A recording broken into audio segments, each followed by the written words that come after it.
Good afternoon, Rotarians and guests. Welcome to the Rotary Club of Toledo. So happy to see everybody here today. I love how many younger individuals are in the room to hear today's presentation. Now would be a great time to check in on social media, let everybody know where you are, what you're hearing, but also turn your phone off. Enjoy the time, enjoy the fellowship. So I guess be really fast about the social media check-in, I don't know. I'd like to ask member Emily Zarecki to come up to the podium and deliver today's reflection and lead us in the Pledge of Allegiance.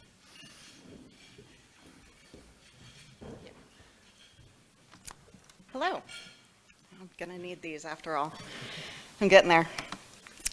I'd like to spend just a couple minutes discussing scars, not the physical scars from an injury or surgery. These scars represent the many things that have happened over the course of our lives. Perhaps one scar might be a past illness. Another might be the loss of a loved one or the loss of a job, maybe even a past relationship. We all carry so many experiences with us, experiences good and bad, that have shaped us into the men and women and young men and women that we are today. My world was shattered 14 years ago when my husband Steve died unexpectedly. One day I was married with 3 children. The next I was a widow with 3 young children. As I grappled with this immense loss, I learned about, and I hope I'm pronouncing it correctly, kintsugi, and was really enamored by its interpretation of both tragedy and moving forward in life. Kintsugi, the Japanese art of repairing broken pottery with gold or precious metals, carries profound symbolism that resonated with me immediately. The beauty and philosophy behind kintsugi impart powerful life lessons. At its core, kintsugi celebrates imperfection. In a world often driven by ideals of flawlessness, this art form reminds us that brokenness is an integral part of the human experience. It's a reflection of how we too can endure challenges, setbacks, and hardships and emerge stronger and more beautiful for having faced them. The use of gold to mend the cracks highlights the idea that our scars, both physical and emotional, can be transformed into something precious and valuable. Kintsugi also serves as a metaphor for relationships. Just as pottery can be shattered, so can connections between people. Yet the process of repairing these bonds can lead to something even stronger and more meaningful. By recognizing that relationships can withstand conflict and the test of time, we gain a deeper appreciation for the beauty that emerges when we work to mend what's been broken. In a fast-paced world where instant gratification often takes precedence, kintsugi offers a counterpoint by reminding us of the value of patience and deliberate care. The meticulous process of repairing pottery in this way requires time, precision, and a steady hand. Similarly, the healing and growth we seek in our lives and our relationships cannot be rushed. True transformation takes time, dedication, and a willingness to invest in ourselves fully. As I've worked through the many fractures that have shaped me, the loss of my husband, raising young children on my own for many years, job changes, and a battle with cancer, I often picture those experiences as cracks in my body. As I work to heal, the cracks have been repaired with gold. It's important to remember that you can turn even the most broken aspects into something uniquely beautiful. I'll conclude with a quote from the poet Rumi. It's a quote that really aligns with the idea about the scars that we carry. The wound is the place where the light enters you. Please join me as we recite the Pledge of Allegiance.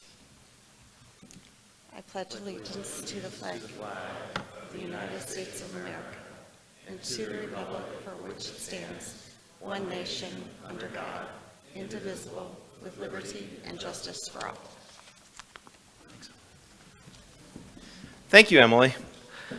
As we begin our meeting, I'd like to thank and acknowledge Hartman Bogan Financial Planning as this month's sponsor, and Rotarian and board member Donna Bogan. So a round of applause if you would.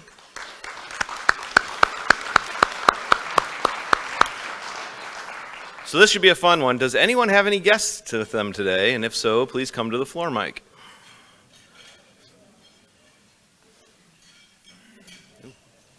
President Travis.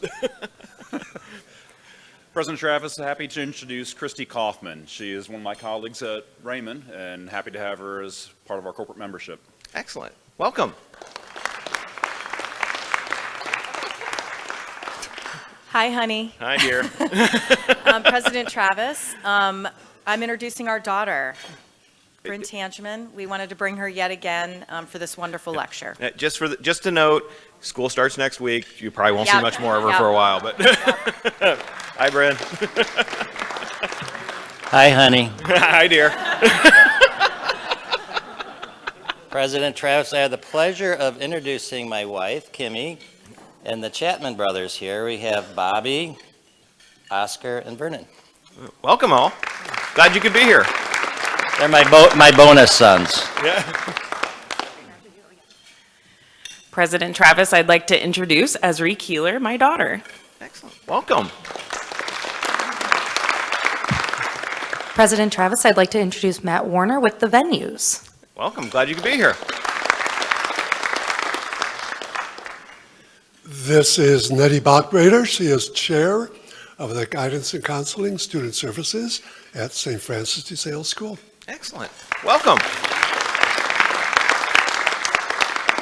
Good day, President Travis. This is my daughter, Emily. Welcome. Glad you could be with us. President Travis, I brought along with me my daughter, Juliet. Julie, it's great to see you, dear. President Travis, I brought Jackson House, who is our new campus recruiter at Northwestern Mutual. Oh, welcome. Glad you could be here. Thanks to all of you for being here. I'm really excited to see everyone. I would like to call Carol Sobczak to the floor, Mike, please, for an announcement. Carol?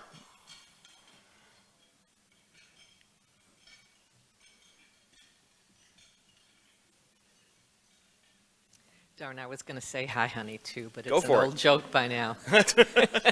I'm Carol Sobczak, and I'm the chair of the Friendship Committee this year. And I don't know if many of you know what the Friendship Committee does, but we want you to tell us when there is something either good or not so good happening in the lives of your fellow Rotarians. So we will send sympathy cards in the event of a death or an illness. We will send congratulatory cards or for successes in your life, but you need to let us know. So you can let Travis, President Travis, or Jackie, or me know if you know of someone, or it may be in your own life, if you're experiencing something that you might want a little friendship.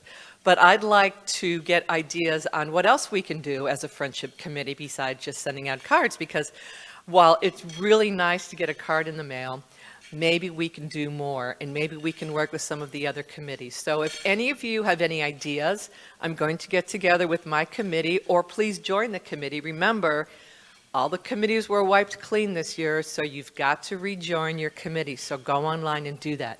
And if any of you want to join the Friendship Committee, I'm hoping we don't have meetings, we don't make we don't look at grants and talk about money, but we talk about friendship and what we can do to keep all of our Rotarians happy and friendly with each other, and just spread that around. So thank you very much. Thanks, Carol. I truly appreciate it. And actually, Carol, thank you for mentioning one thing, and so I'm going to deviate a little bit from the script here, but for those who don't recall this, we did scrub all committees at the end of June. So if you think you're on a committee, but you have not signed up recently, you're probably not on a committee. So on every table is a QR code. That QR code will take you to committee selection. So if you haven't joined a committee, please scan that and get involved. That's one thing we really want to focus on this year, is really kicking the committee structures off, getting them really actively engaged again.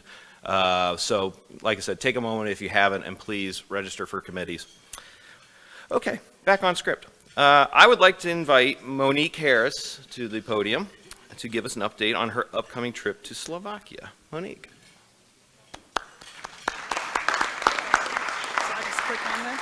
I just click on that? No. It's this one here. Push down. Okay. Hello, everybody. I will say I was very thrown off guard to see my grad pick up here, but yes, today I'm here to talk about my upcoming exchange, some updates that are coming up. Okay, so the city I'll be going to is Liptovsky Mikuláš, and it has a population of 33,000. It's a holiday region. It has mountains, caves, thermal pools, aqua parks, and animals such as bears, wolves, pigs, and deers. And I will be in a village called Kwachini, and it has a population of 500. And in that corner on the bottom right is the village. It's surrounded around mountains. And I was very thrown off to learn that, like, you have villages and towns. That's like saying we live in Toledo, but there's like a Slovakia? Slovakia. Yeah. I know who my host family is. I'm with a family of 5, and they have 2 daughters and a son. And in the middle, underneath the host family, is like a picture of their garden. They have a dog named Carrie. My host dad liked to point out that it was named like Mariah Carey. So what's interesting about my host family is they also have experience with exchange. Their oldest daughter, Katerina, she went out and came here to Louisiana. And when I'll be coming in with them, their second daughter, Susanna, will be going to Mexico.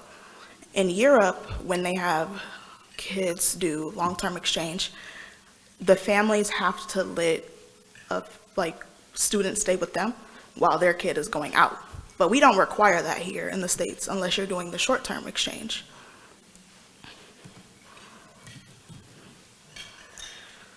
I'll be departing from Detroit, and I'll have a layaway in Amsterdam and then land in Krakow, Poland.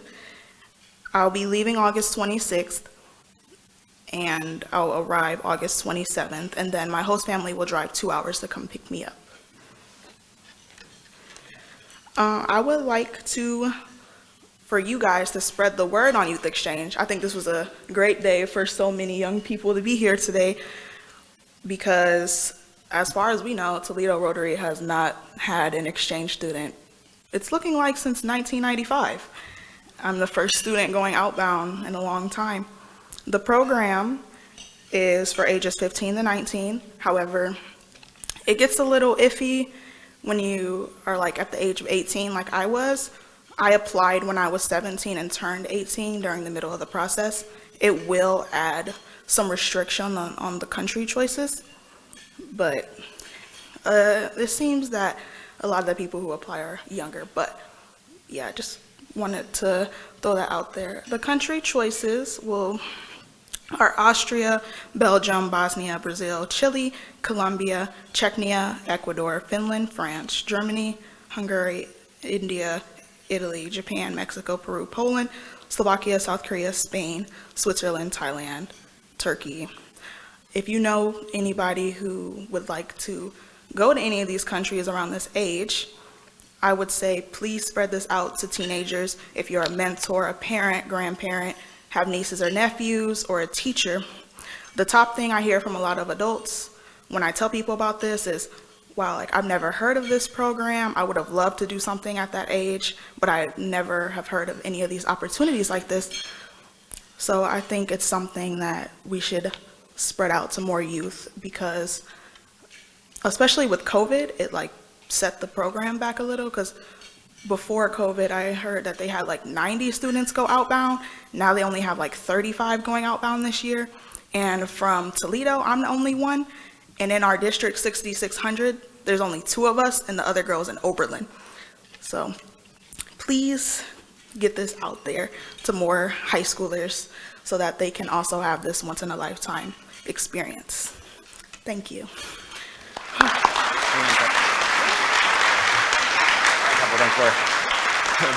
So, Monique, I can't tell you how excited we are for the experiences you're about to encounter. It's truly going to be life-changing. I think you know that. But we can't wait to hear updates. We wish you nothing but the best. We do have a few exchange flags for you to take so that you can exchange with other Rotary clubs while you're there. But other than that, we wish you the very best of luck. Thank you. Thank you.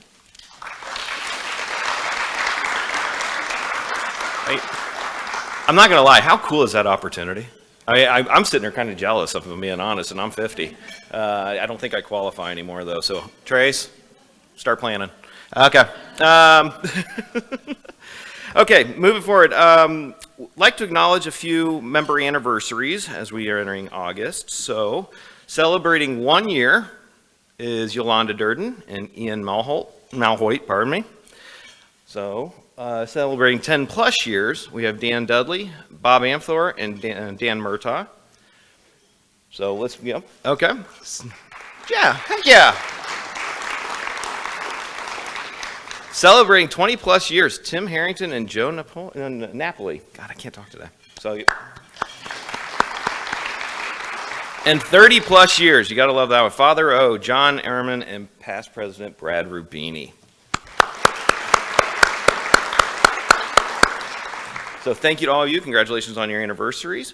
And before I ask Mr. Washington to come up and introduce our speaker, I would like to make just a quick second to congratulate a couple of our members. First, Bethany Hefflinger, where are you? There you are. Congratulations, Bethany, on being awarded the Presidential Award for AAF Toledo.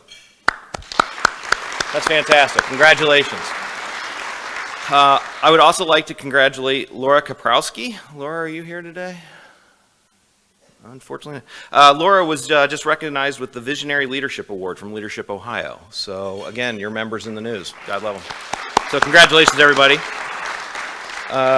One more note, I do want to address last week's meeting. Thank you to all of you who participated. I think it was a very good conversation. I think it brought a lot of good questions, a lot of good perspectives. I want you to know that we did document all of the responses and questions that came up during the meeting. It has been distributed to the entire board and foundation trustees as well. That conversation will continue in tandem, and we will be reporting back very soon to the club so the conversation continues. So again, getting back to the topic of transparency, this will all be done with everybody's input, and I just want you to all be assured of that. With that, I would like to invite Tony Washington to come to the podium and introduce today's speaker. Tony.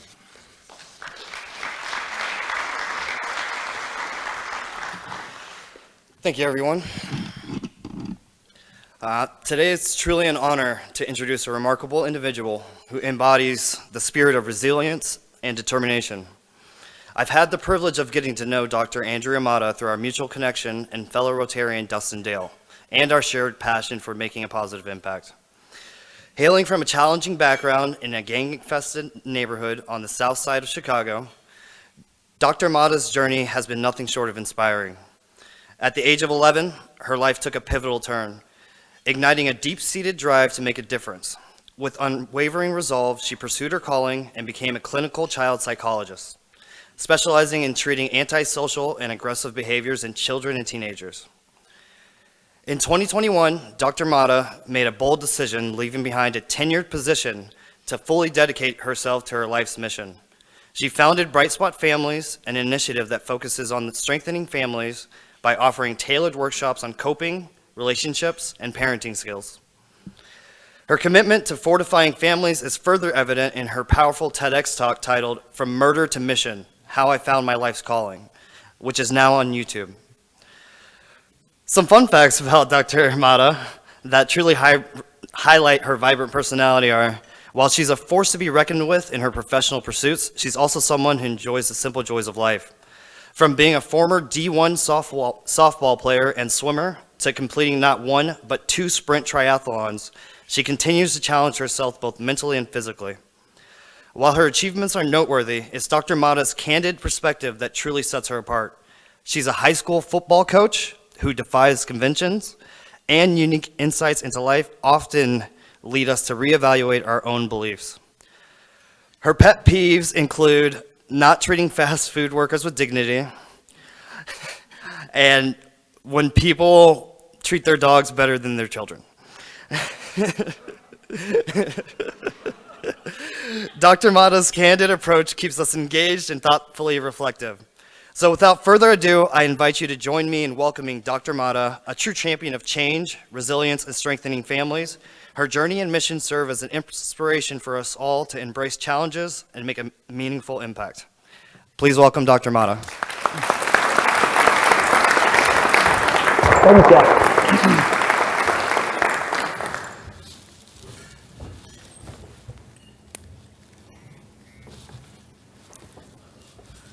I want to start off by telling you guys a story about my oldest friend, Katie King. And you have to say her full name. You can't just say Katie, and you can't just call her by her last name King, because it has to be Katie King. Katie King and I have been played basketball together starting in 4th grade.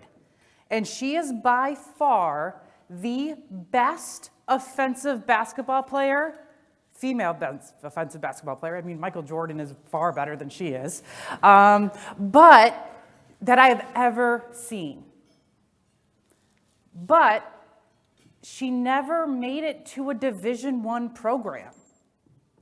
And that was so perplexing because she was so dominating.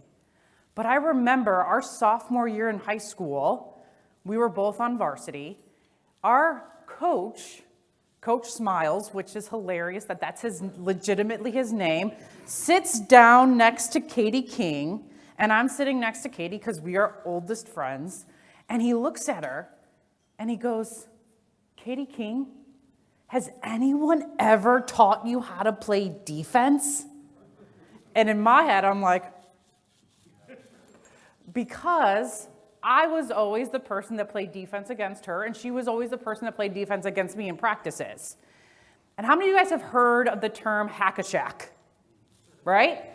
That's how Katie King played defense. She would just hack you the whole entire time. So I would leave, well, I guess this whole arm would be red because she would just hack me the whole time. She had no idea how to play defense. And our coach, Coach Smiles, looked at her and was like, "You could go to any Division I program that you wanted to if you just learned how to play defense." She didn't want to. And I always was like, why wouldn't you just play defense? Together, her and I were the complete basketball player. She played offense, I played defense. But she never made it to a Division I school. The best she did was a D2 school because she never played offense. And I was perplexed by that. Why? Why is it that someone has such high natural potential, but then they can't meet that potential? They fall far shorter than anyone expects them to fall. So I started coming up with this idea, and if you Google this, you will not find it because this is how, with doing 9 years as a college professor and advising tons of undergrads, I came up with this idea of the success quotient. So I would meet with students on the regular, and I would be like, okay, what is it that you want to do? And as a clinical psychologist, I always heard, I want to be a clinical child psychologist because I'm a really good listener.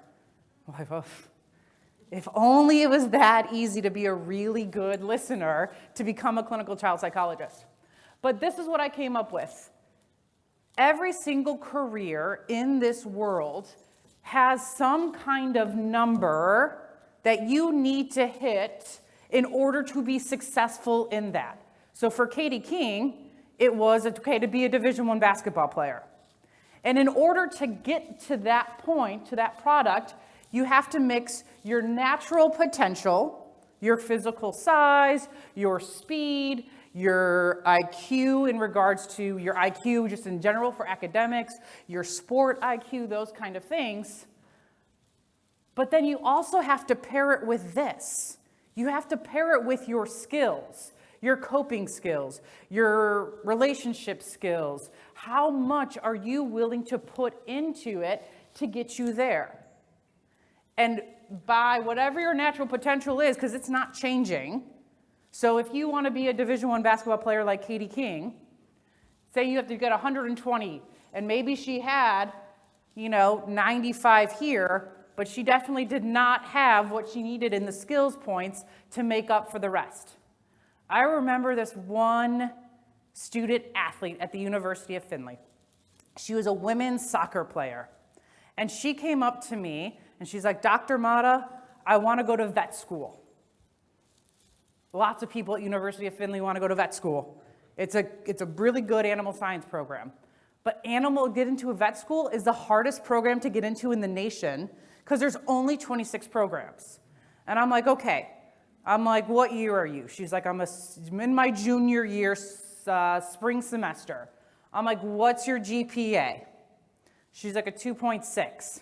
I'm like, nope, you are not going to vet school. And she's like, but I think I can make it. And I'm like, tell me about that. And she's like, well, I can just work really, really hard and I can get there. And I'm not in the game of like shooting down people's dreams like, pew, pew, pew, pew. But for her, I was like, pew! Like, it wasn't gonna happen. But I was like, okay, because I'm doing the statistics in my math. And I'm like, you would have to get a whole nother degree in order to even raise your GPA up to a 3.0. She's like, I'll just retake some classes. I'm like, it's not gonna happen. But I let her go on, and then like 6 months later, I was like, what are you doing? She's like, I'm not going to vet school, Dr. Mata. I'm like, I'm glad you realized that. But she had this belief that if she just put in so much work and time that she could outwork her natural potential. And so let's talk about this. One thing I want to talk about is grit today. It's the passion and perseverance for long-term goals. And it was first coined by Dr. Angela Duckworth, who was a prominent businesswoman who decided to leave her well-paying job and go and be a teacher. And then she started realizing like why the kids that she thought were going to be rock stars academically were not actually rock stars. So then she decided to change her career again and to go in and become a psychologist and try to understand this success quotient that I've kind of termed. Why is it that some people that have all this potential aren't successful? And why is it that these other people who are super, work hard and put in everything, why are they successful but they're not naturally, gifted? So she went out and studied it. And if you guys want to know what your grit scores are, there's actually grit scales that you can measure your own grit score throughout the presentation. The reason why we care about grit is because it is the #1 predictor of success. They have done tons of research on this to try to figure out what is going to get people to be successful. Because I'm guessing all the parents in the room, you want your children to be successful. I would start to question if you're like, no, I just want my child to be like a troll under the bridge. Like, that's good. But what they've noticed is that it predicts all of these things. So what they'll do with educational academic achievement is they go and they measure kids' grit scores. And those who are at least 1 standard deviation above the average tend to have higher education compared to others. Some interesting things: military training and spelling bee, national spelling bee competitions. They went in, and the military training, they went in and gave every soldier and every kid that was wanting to be like the spelling bee person a grit score, and then they tracked them across the military training, like special forces, and the spelling bee. And what they found was the individuals for the military training who were 1 standard deviation above the mean on grit were more likely to finish compared to everybody else. Same thing went for spelling bee. Those who were finalists were more likely to have higher grit scores. Okay? Marriage. This is an interesting one because it's not actually the same for both genders. Men with high grit scores tend to stay in marriages more so than women. They still haven't figured out why it's not the case for women with high grit scores. I mean, maybe we can talk about that later. I don't know. And then talking about business, work engagement, job performance, workplace retention. If you own your own business right now, which is probably the vast majority of you guys in this room, You want to be looking at grit in your employees because of the great resignation, right? Lots of people are leaving for other opportunities. One thing that predicts people staying in jobs is their grit score. So people with higher grit scores stay in jobs longer. Okay? So that's why we care about grit. A lot of the time, people wonder, are the generations coming after us, do they have higher grit, about the same amount of grit, or lower? In my experience working with youth athletes, like premier athletes, I'm starting to notice that it's going down, that generational grit scores are going down. So I worked with the Met Night volleyball program down in Columbus, which is one of the premier volleyball clubs in the nation. And then I'm also, as Tony mentioned, I'm also a one of the varsity football coaches for Findlay. So I'm on the sidelines working with the guys on a regular basis. And one thing I remember, I did a workshop with the volleyball team, and I'm sitting in the room, and I have the intern, one of my interns, Simone, with me, and they're telling us what their grit scores were. And Simone, who's been working with me for a while, she looks at me, and she kind of just shoots me this look, and I'm like, shh. And what we had noticed is that that the girls in the room had some of the lowest grit scores we have ever seen. It's out of 5, and not one of them scored out of 4. All of them were in the 3s or 2s. Luckily, with my football team, it's a little bit higher, but not that much. And so I'm starting to see this decrease in grit scores. And as a clinical child psychologist, that's concerning because I want our youth to be able to meet their long-term goals. So I started to think about, okay, what is causing this decrease? First, helicopter parents, or bulldozer parents, or snowplow parents, whatever term you want to use, those kind of parents are doing their children a significant disservice. If you are preventing your child from experiencing any uncomfortableness, you're doing them a huge disservice. I have a 30-year-old male client right now, and he's got a 4-year-old daughter. And a few weeks ago, he told me, he's like, well, I don't want her to ever be uncomfortable. And I looked at him, and I was like, how's that working out for you? And he goes, oh. And I'm like, so can we start to change this? So helicopter, bulldozer, snowplow parents, I think that's one of the reasons why we're seeing grit scores go down. Tests. When all my years of being a college professor, if you show this, just a Scantron, you fill it in, all of a sudden, to some people, and it's increasing, it's a lion. They become so anxious about tests that their body essentially would have the same reaction to a test that they would if there was a lion about to eat any of us in this room. It's bananas, but it's happening. I see more and more people who are experiencing test anxiety.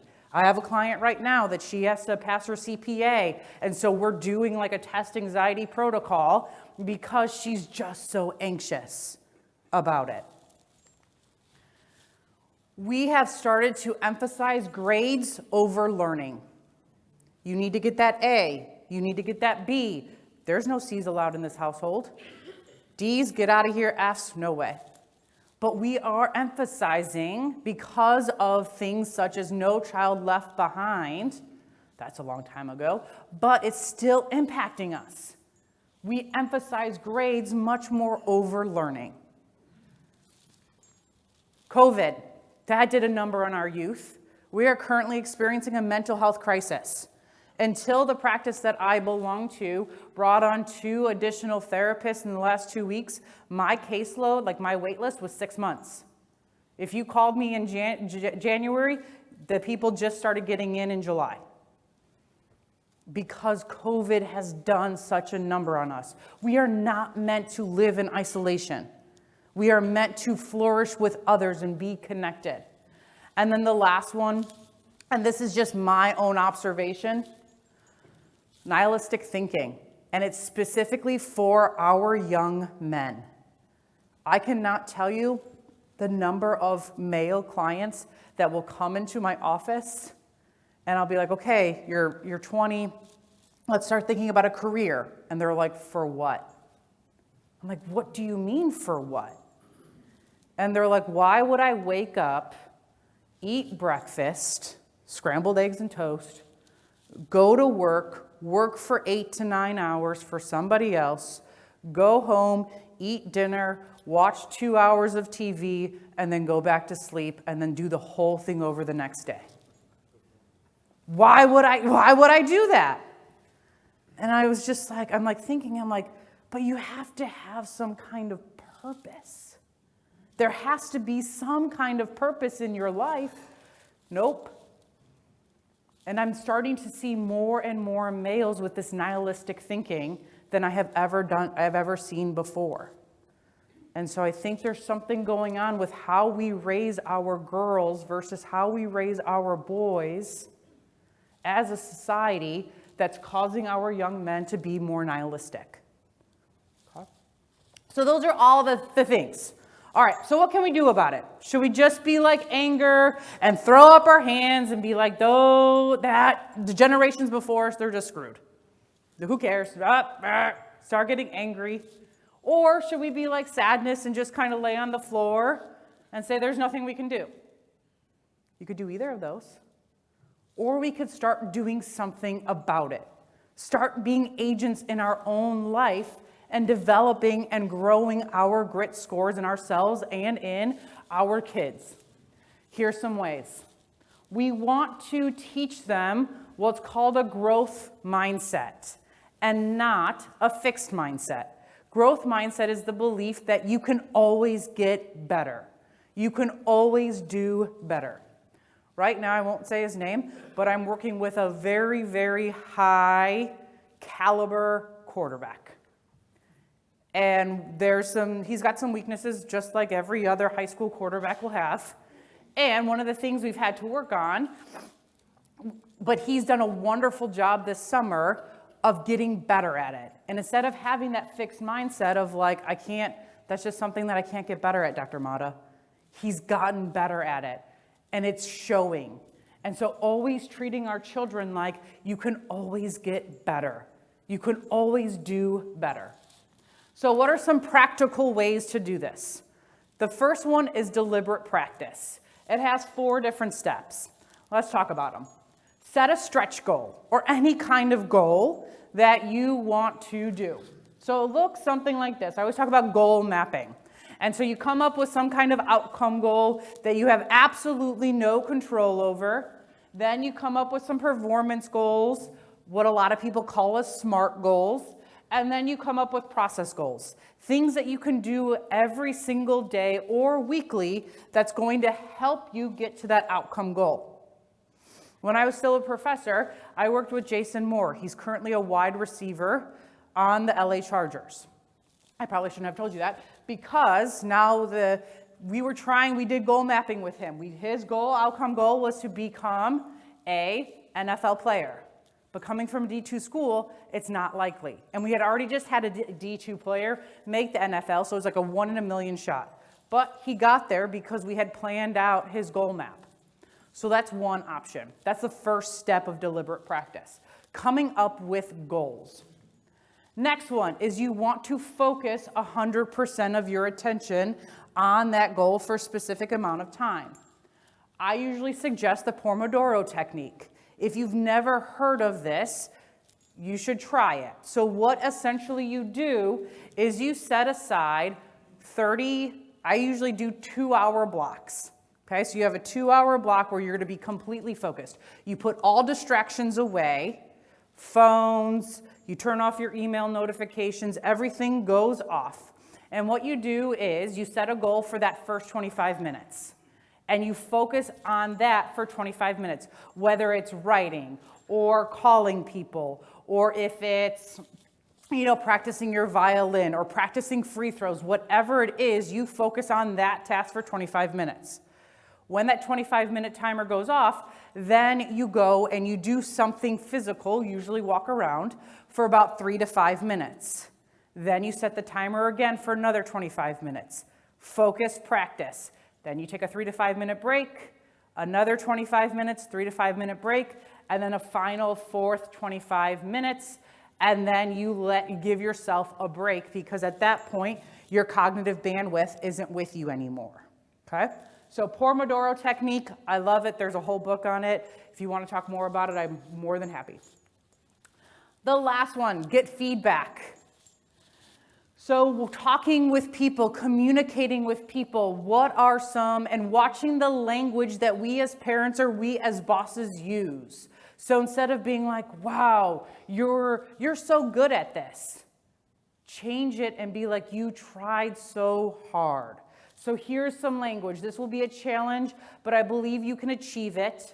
Number 2 is by far my favorite one. You haven't got it yet, but you will if you keep working. I remember my son, I have twin, a girl and a boy, and he was like 3, I think, at the time, and he's super conscientious. And everything has to be perfect.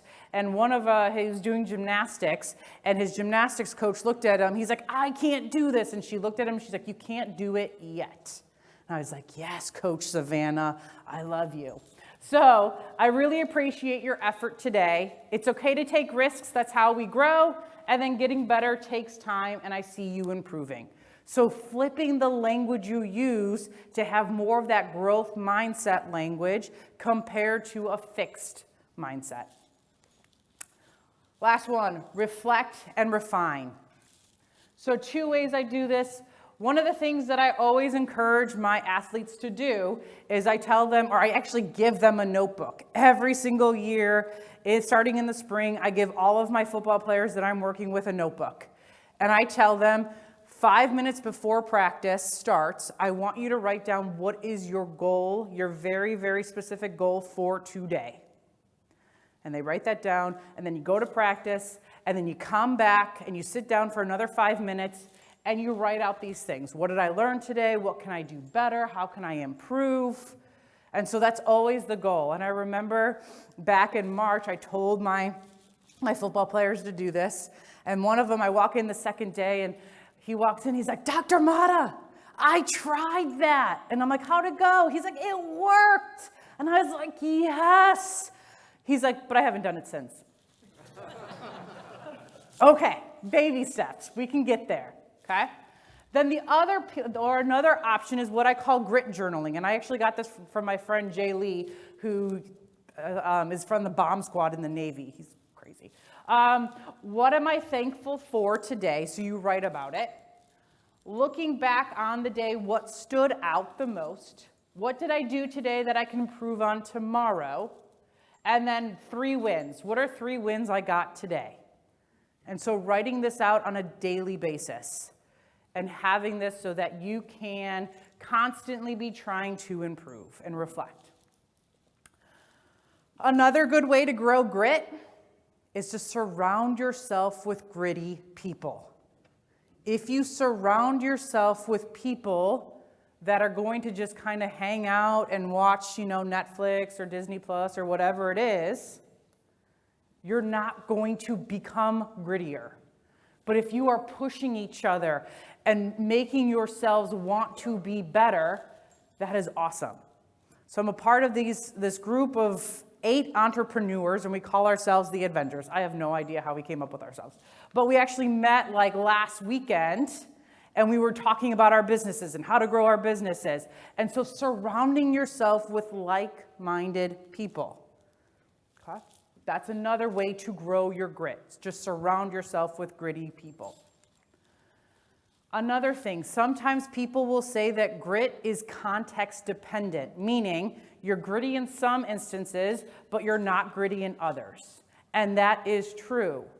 My husband, he's a mechanical engineer, he gets real gritty when he's building something. A few years ago, we built a deck from scratch, and for 2 months, I swore I did not have a husband because he was all into it. but look at his grades from high school. Whew, he almost failed out of college because academically he just doesn't care. Grit can be context specific. So with that, find something that you're passionate about. Something that you can go all in on. If you can't go all in on it, well then go find something else. There's so many things that you can do to make yourself passionate. There's 100 dots. Only one of them is yellow. I am that yellow dot. Because only 1.2% of Americans have a PhD. That's me. If you look at the percentage of Hispanics with PhDs, it's 7%. So that dot should probably be cut like, I don't know, in half or just a quarter of a sliver if I was really being representative. The reason why I am where I am today is because of my grit score. I remember, but it wasn't always like this. I remember my first exam in grad school. I got a C. And in grad school, you are not allowed to earn C's, especially with my mentor. It was A's or nothing. And I remember after I got it, in between breaks of classes, I sat down in one of my friend's labs and I was just bawling. And I had my friend Nick next to me and my friend Danielle next to me. And I was just bawling and I'm like, I'm not supposed to be here. I am definitely not supposed to be here. You all are so much smarter than me. And they were like, well, now you're just talking foolish. They're like, you just don't know how to take this test yet. You just need to figure it out. And then at that point, I was like, all right, I got grit. I got a high score. I think I'm in like the 80th percentile for grit. I can figure it out. So that's what I did, and I earned my PhD. And so here I get to talk with you all about how to build grit in our youth and in yourselves. And so if you ever want to connect or talk about how to build grit or anything along those lines, please let's connect. There's my website, there's my email, I'm on LinkedIn, and then Instagram, Twitter, TikTok hurts my heart. But apparently if I want to reach young people, that's where I'm supposed to have to be. I don't know. So, all right, thank you. Sure. Oh, I'm taking questions. I think we've got a few moments for some questions, so if anybody has a question, please come to the floor mic.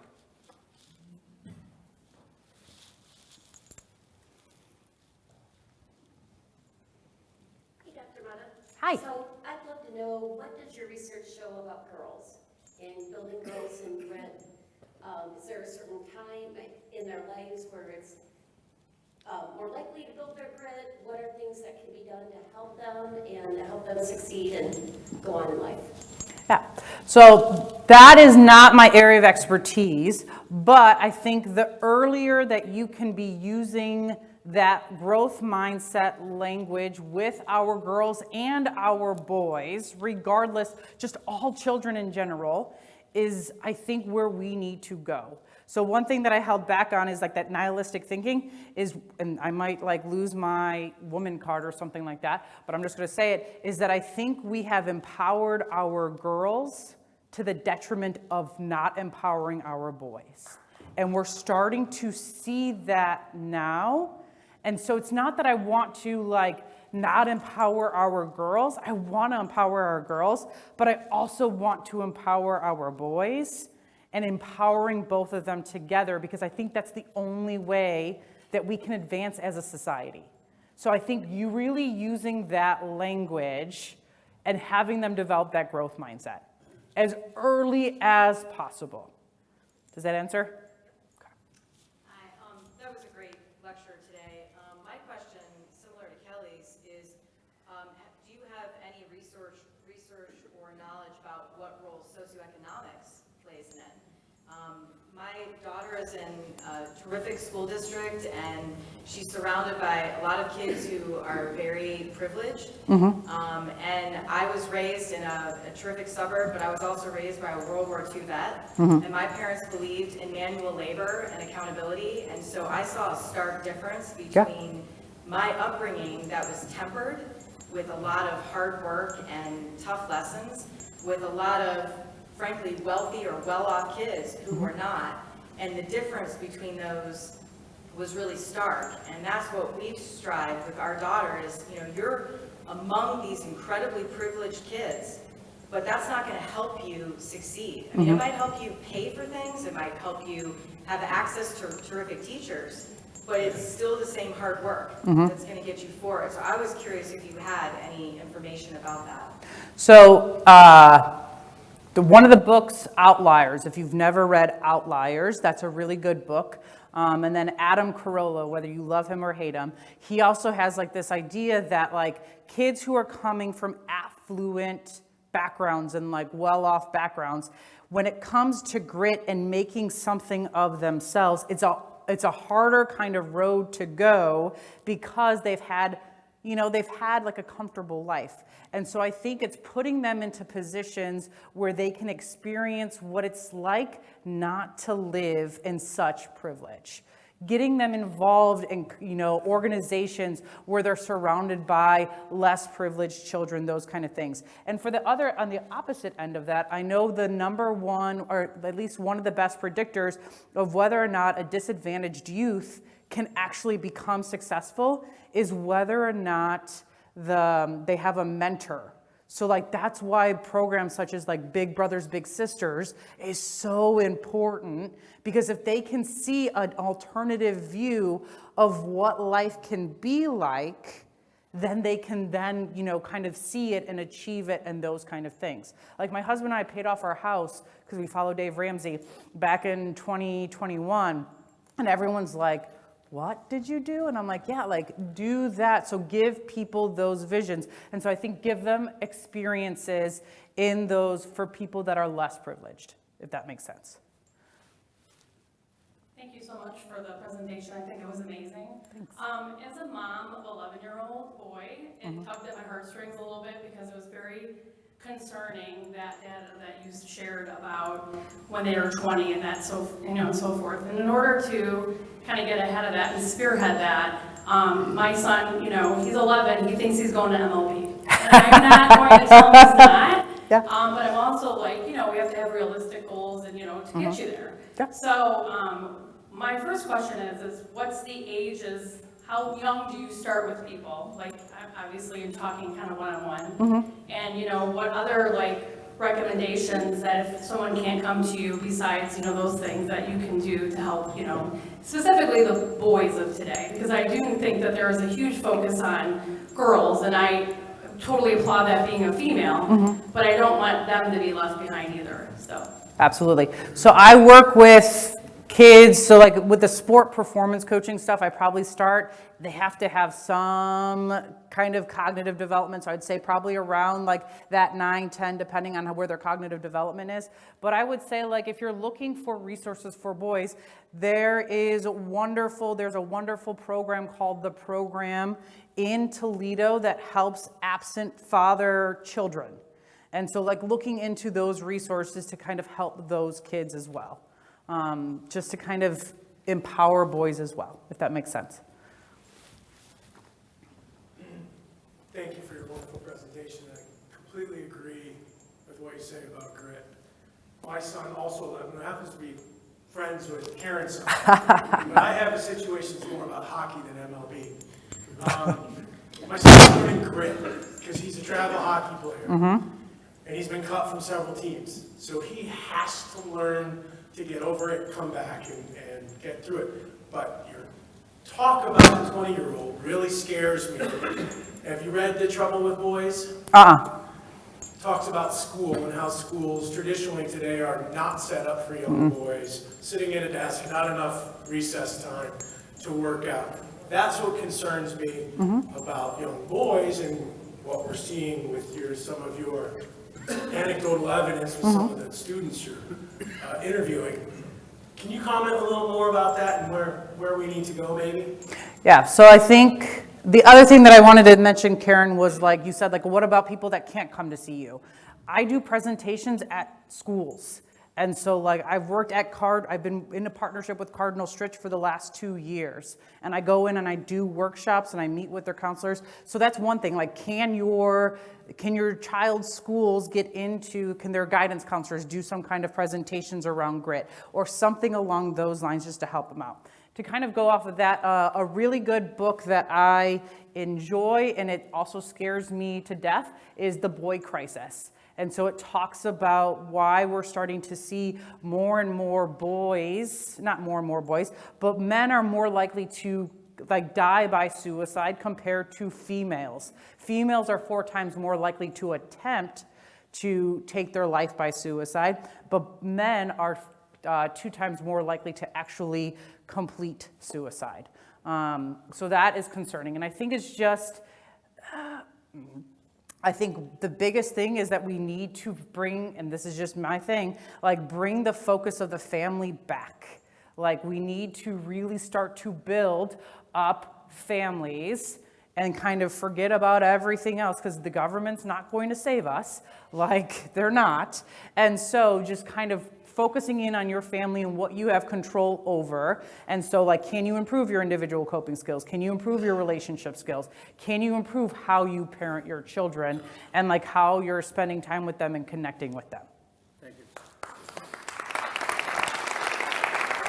So I advise my fraternity on campus at Toledo, and I see exactly what you're saying about lower grit scores. And it really doesn't matter socioeconomical status, race, sexual orientation, it doesn't matter, it's all over.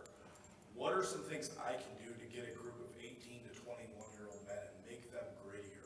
Some exercises, team building, stuff like that. So I think one thing is that one thing that we want to keep in mind is that the difference between boys and girls. Boys are all about doing things. They want to go out and do things. They don't want to sit around the table and like talk about their feelings and those kind of things. I know it's super gender stereotype, but it is true. And so like getting them out doing things, having them, volunteer with Habitat for Humanity, having them go out and see less fortunate individuals and working on using some of these questions into the mix so that they can start to build those grit scores. Maybe you have a journal and you have them, talk about, okay, what are you working on? Like one of the biggest things that people don't realize is that having yearly goals doesn't work. Like when I set up like goal mapping with my athletes, I set up 12-week goals. And so and we focus in on like one goal for those 12 weeks. Like right now, a few weeks ago, I was at Cedar Point and it was like 9:40 at night and my husband and I are about to ride on Millennium Force, his favorite ride. And I pull out my phone and I have a text message from my head coach and it's all caps. And it says, call me when you have a minute. And I'm like, this is not a good sign because they had just started practice. They had just started camps. And so I ride on Millennium Force, I close my eyes on the big drop because I don't like big drops, and I go around speeding around and then we come up and then we get to a good place and I call Stefan, our head coach. And I'm like, what's going on? One of our players who has a more traumatic past saw red. And he like lifted up a kid and he slammed him down and jumped on top of him and just started wailing. And so it was like, okay, we're not kicking him off the team. He had to leave camp because he needed some time to process. But now I had a meeting with him 2 days later. And I was like, all right, let's figure out what's going on. And we talked and we figured it out and we processed it. And now he's doing better. And so we'll see with the rest of the season how he progresses. But I think it's figuring those things out and helping them learn how to control their emotions. Thank you, Dr. Mata. This session's been awesome. Thanks. My question is about any advice you have on turning complacency into grit. I'm 22. I'm in my last semester of undergrad, and over the past year and a half, I've done a whole lot to really start developing myself and getting much better at self-motivation because that's something I've struggled with since I was very, very young is just being okay with where I'm at. And as a started realizing I'm getting close to actually having to enter the real big Mhm. boy world here, that I gotta start doing something for myself. Yeah. Because I won't have people to do it for me. Mhm. So what can you say about developing, like turning complacency into grit and setting some very strong commitment skills at a young age? So I think the first thing that I would tell you is that motivation, like if people are relying on motivation and when they feel motivated to change, they're not going to change. Because motivation goes like this. It waxes and it wanes. That's why like we see like the gyms are full, right? January 1st, everyone's there trying to lose weight. And then come by February, the gyms are empty. Because motivation, they lost that motivation that they felt before.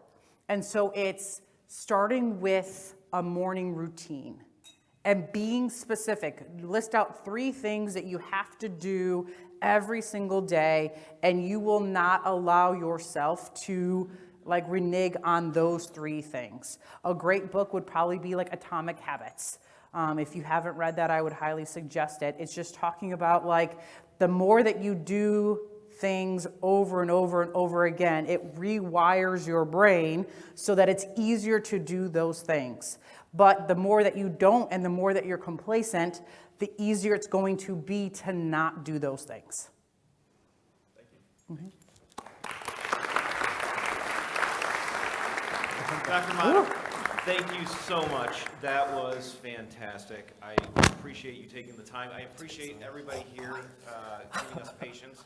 I know we've run over a significant amount, but it was such a thought-provoking topic, I didn't want to cut that short. So in appreciation for you being here today, we do have a copy of Historical Tales of Toledo. I'll give you here in a sec.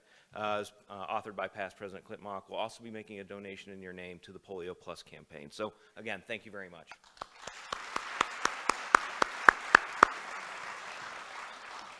Please join us next week when fellow Rotarian and another TEDx speaker, McKenna Wrights, will be with us. There are no committee meetings today, so please, everybody, all you young ones especially, go out, create hope in the world, and make it a great week. Thank you, everyone.